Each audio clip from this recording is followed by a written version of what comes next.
So I'm Colin. Today I'll be presenting a data compression proxy we built at Google, which we call Flywheel. So as you're probably well aware, mobile devices are rapidly becoming the dominant form of internet access. And the places where mobile devices are most popular, where they're growing fastest, are in emerging markets like India and Brazil. What's unfortunate is that the cost of mobile data is highest in precisely these places that have the highest growth potential. So to illustrate this point, here I'm showing the cost of a 500 megabyte prepaid data plan in a sampling of countries in terms of the number of hours you would need to work at the average minimum wage in that country. So the key takeaway here is that in countries such as Brazil, you would need almost a full-time minimum wage job just to be able to pay for a data plan. And so this cost is a major barrier to use of the internet in these important markets, and Google has an obvious interest in reducing this barrier. So today I'll be presenting Flywheel, which is an HTTP proxy service that automatically applies compression optimizations to web content. Flywheel has been deployed for over 3 years on a variety of platforms, and today it's currently serving millions of users and billions of requests per day. In one slide, this is what Flywheel does. We take all of the images on the page and we convert them to a format called WebP, which is extremely byte efficient. And then we pick a quality level that is appropriate for the client device. So only if the user squints at that image do they see any visual artifacts. For the rest of the page, we remove any comments and white space from all the resources, CSS and JavaScript. And we gzip any of the objects that are not already gzipped. Now, I know some of you are probably wondering, isn't this a bit odd? The idea of proxying web content is almost as old as the speaker himself. And while you're right that all of the optimizations we apply are well known, the reason we wrote this paper is that the vast majority of our engineering effort went into dealing with performance artifacts and tussles that to us were unexpected. We found them counterintuitive. So the focus of this talk is on describing what these challenges were and how they informed the design of Flywheel itself. So to begin the talk, I'll briefly describe why we think a proxy is the best approach to this problem. Later, I'll describe the design and evaluation of Flywheel, and then I'll end by trying to come away with some lessons. So while it's true that many websites on the web today are well optimized for mobile devices, the fact is that most are not. So to illustrate this point, we did a measurement of all incoming HTML response bytes to Flywheel. So this is before we applied compression. And we found that 42% of all these HTML bytes were uncompressed. This is despite the fact that gzip compression is universally supported by modern web browsers. And if gzip doesn't have a chance of getting adoption from site operators, newer optimizations like the WebP image encoding format or the new HTTP2 transport protocol, or whatever we happen to roll out in the next version of Chrome, have very little chance of getting rapid adoption by site operators. And moreover, as mobile devices are proliferating, it becomes increasingly challenging for site operators to pick optimizations that are appropriate for the client device. So we argue that the mobile web needs some sort of optimizing service that will automatically apply optimizations that are appropriate for the client device. Just as we don't expect programmers to manually unroll loops, we shouldn't expect site operators to have to keep track of all these optimizations. So I'll now dive into the design of Flywheel itself. In designing Flywheel, we need to adhere to a few constraints. First, users should always be aware that Flywheel is turned on. They should always have to opt into the service. Similarly, we should not break web pages for users. It should be transparent to them that they turned it on. And lastly, we should only proxy HTTP content. In particular, we should not proxy HTTPS content. The key challenge that we face when we're designing Flywheel is that our goal of compression is often at odds with our goal of having low latency for end users. So, as one example of where this comes up, we find that for most of our users, if they were to connect directly to the origin, the round trip times they observe would be notably smaller than if they instead proxied their content through Google. So we need to go through Google to get the compression, but then we face this trade-off that we have higher network latency. And this trade-off itself is not all that surprising.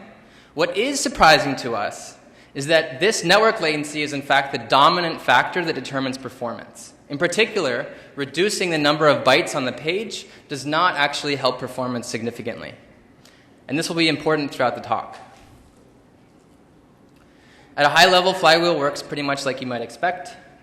If the user is connecting to an HTTP origin, they just send the request to the nearest Google data center. The front-end proxy checks if the response is already in cache, and if it's not, it sends it to a fetch router. The job of this fetch router is to maintain connection affinity. And what that means is it will find a fetch bot that probably has an existing connection with the origin. The fetch bot fetches the content from the origin and then starts streaming the response back. And then we pass this response through a set of optimizations. And like I said before, the optimizations we apply are image compression, gzip compression, and text minification. And we separate these services to give us better security properties and to make it easier for us to provision resources. After passing through the services, the optimizations, the response is sent to the proxy. And if the response is cacheable, the proxy sends a copy to the cache. And finally, streams the response back to the client. Now recall that we often face this trade-off between latency and compression. But luckily, we have one mechanism we can use to help navigate this trade-off. In particular, we can have clients be selective about where they send their requests. So for example, they may send small objects that are on their critical path directly to the origin, so they get low latency. But they could send larger objects that benefit greatly from data reduction through Flywheel. And we can pick this policy, this routing policy, based on our workload. The last challenge that we face in designing Flywheel involves how Flywheel affects the operation of other stakeholders on the internet. So we find that downstream middle boxes are common in transit and carrier networks. And these middle boxes are problematic for us if they tamper with our content. So for example, suppose they cache some of our transcoded images and then serve them to clients that don't actually understand our encoding format. That would break web pages for those users. By default, we handle this possibility by encrypting the connection between clients and the Flywheel servers. But for some users, encryption gets in the way of existing network policies. So for example, school networks have a need to apply parental filtering to a lot of content. And encryption gets in the way of their ability to do this. So in designing Flywheel, we need to be policy neutral, which means that Flywheel should not be a way for users to circumvent existing network policies. And the mechanism that we use to achieve neutrality is what we call HTTP fallback. So the way this works is pretty simple. We just have clients send a canary request that is well known to network operators. And if they want, they can block this request, and that will cause the clients in their network to connect to Flywheel over HTTP plain text. And this thereby allowing the network operators to achieve their policies. Okay, so having described the design of Flywheel, I'll now look into how well it works in practice. In this talk, we'll look at two of our goals. Our first goal of reducing the size of web pages for our users, as well as our second goal of maintaining good performance while we're achieving that data reduction. In the paper, we also discuss fault tolerance as well as many more details. And before we just dive into compression, the compression benefits, it's useful to get a quick sense of what our traffic looks like. So here, I'm showing where our users are located in terms of adoption rates. So this second column here is the fraction of Chrome mobile users who have opted into our service. And the main takeaway from this is just that, as we had hoped, in regions where data costs are higher, we're seeing more users sign up. So we're providing some benefit to these users. Okay, it's also useful to get a sense of what kinds of web pages users are requesting. And here I'm showing a CDF of websites requested by users on the y-axis and the summation of all the bytes on that page on the x-axis in kilobytes. There are two takeaways from this graph. First, the majority of web pages requested by users are actually quite small. We find that almost 90% of all web pages are below 500 kilobytes. But if we were to sum up where all of the bytes consumed by users come from, the vast majority come from this very long tail of very large pages. So we find that 97% of all bytes come from the top 5% largest pages. And this distinction will become important later on. Okay, so here I'm showing the benefits of data reduction through Flywheel. And this is from the perspective of the server. And this second column here, savings, is computed as the inverse proportion of outgoing bytes to incoming bytes. So here, higher is better.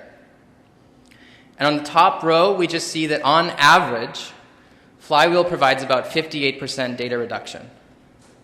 And the bottom of this table just breaks down where this data savings comes from in terms of resource type. And the main takeaway there is just that images are the lion's share of both incoming bytes to Flywheel, as well as where we get most of our data reduction benefits. We also took a look at how compression is perceived by end users themselves. So here's a CDF of users on the y-axis, and then again our compression ratio on the x-axis. So further to the right is better. And we find that in the median case, Flywheel provides about 50% data reduction. But recall that not all traffic is going through Flywheel. So for example, HTTPS traffic is going directly to the origin. So if we sum across all bytes consumed by users, we see that Flywheel provides about 27% reduction. Okay, so in evaluating performance, recall that our goal is not to significantly degrade performance while we're providing these data reduction benefits. And we evaluate this goal by comparing a random sampling of Flywheel users to a holdback experimental group. And this is another random sampling of users who have opted into the Flywheel service, but temporarily have their requests sent directly to the origin. And this is crucial for avoiding sampling bias. We should not be comparing to non-Flywheel users. Okay, so before I look at the results, it's useful to build a quick intuition for what determines page load time. This is the metric that we're most interested in. So a web page just consists of multiple objects, as I'm showing with these white boxes here. And the load time for each of these objects is determined by three factors: the propagation delay through the network, the transmission delay, as well as the computation time on the client itself. Now, we can define the critical path of the web page as the longest chain of dependent resources. And then the page load time itself can be defined as the summation of the load times for each of those objects on the critical path. And here we see the results. In blue, we have Flywheel users, and in yellow, we have the holdback experimental group. And here, lower is better. And if you look at the median case on the far left, we see that Flywheel's impact on performance is more or less a wash. It's only until you get to the tail of this distribution, and note that these quantiles are not evenly spaced, that we start to see that Flywheel provides any benefit for performance. It's any reduction in page load time. Okay, so on the one hand, this is a great result. We're providing great data reduction without negatively impacting performance. But on the other hand, this is really weird, right? We're chopping off a third of all bytes, and yet we aren't seeing much of a reduction in page load time. So why is that? So to understand, we need to recall some properties of our workload.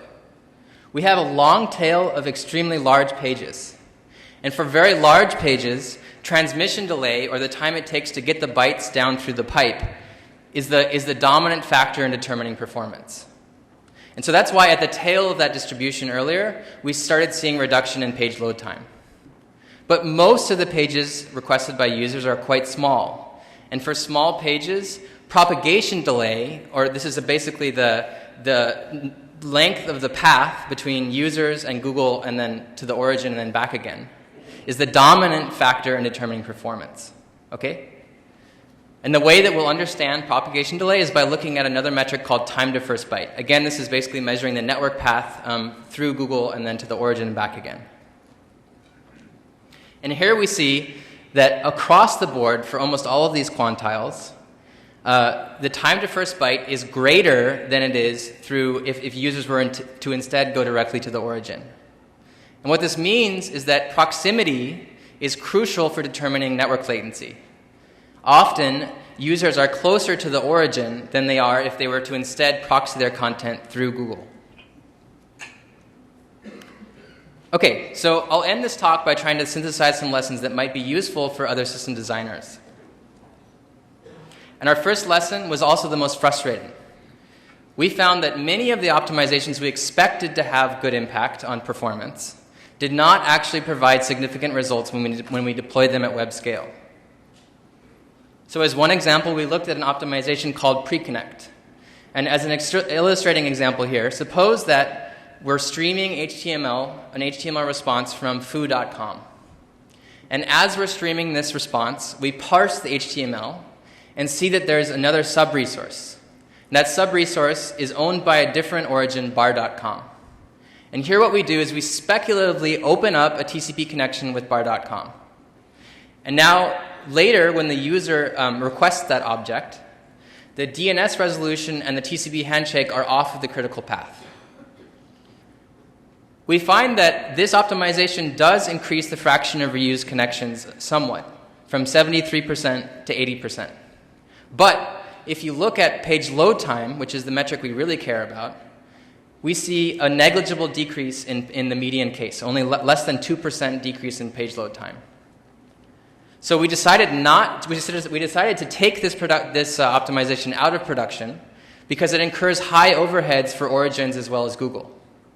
And the reason that this optimization does not provide a significant result is just that there are so many users in the system already that there's already a strong tendency for connection affinity. 73% of these connections are already over a hot TCP connection. We also looked at a related optimization known as prefetch. And the setup here is basically the same as before. Suppose we're streaming HTML back from foo.com. And we see the sub-resource, and we actually go ahead and fetch the entire object itself. And if that object is cacheable, then we can serve it out of our cache rather than having to go to the origin at all. And we found this did actually provide some benefit. It increases cache hit ratio from 22% to 33%. But again, if you look at page load time, it has less than 2% decrease in the median case. And the reason for this is just that cacheable items are often not on the critical path. It's very hard to get these cacheable items to actually affect end-to-end page load time. So in sum, improving page load time is highly challenging because reducing bytes doesn't help much, and it's also very difficult to actually target the critical path. Okay, the last lesson we learned was just that if you want to get widespread adoption, it's crucial for you to consider policy issues in your design. As system designers, we have a tendency to want to apply the encryption hammer to the middle box nail. But it turns out that having an adversarial relationship with network operators was not a practical approach for us. We needed our design to be flexible with respect to network policies. So there are many more results in the paper, which I don't have time to go over. And I'll just conclude by saying that we show in this work that it's possible to provide 58% data reduction at web scale. And the main theme from our work is just that data reduction, in retrospect, is actually the easy part. Dealing with performance artifacts and real-world tussles consume by far the largest part of our effort. And feel free to send me an email after the session or also talk to Matt, who's down there in the audience. Thanks a lot.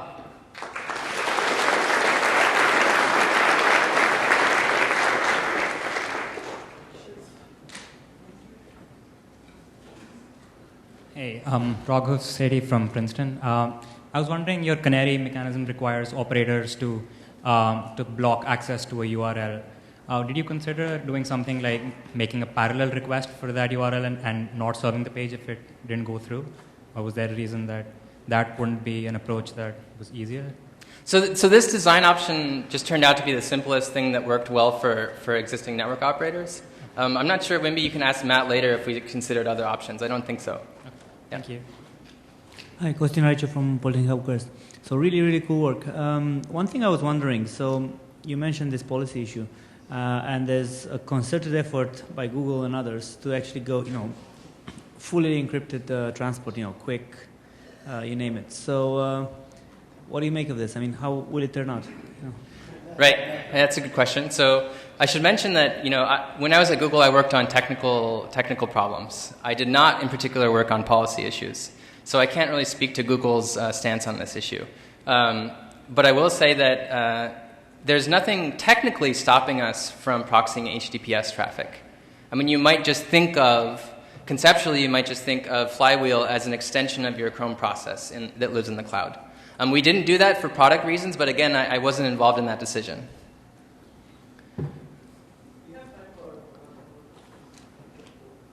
Hi, Wei Chu from Purdue. Was wondering, for those results, did you distinguish the result from connection through the mobile connection and the Wi-Fi connection? Are there different results? If you look at Wi-Fi versus mobile? Yes. We didn't do that breakdown in the paper. As far as I understand, so the main result from our work, from our evaluation in the paper, is that network latency is the biggest cost, the biggest performance cost. So I don't imagine that there's going to be a significant difference in just the first hop. It's really their proximity to the data center that's the main factor that's determining the performance. Yeah. Hey. Hey, Amit from Stanford. Really nice talk, Colin. Thanks.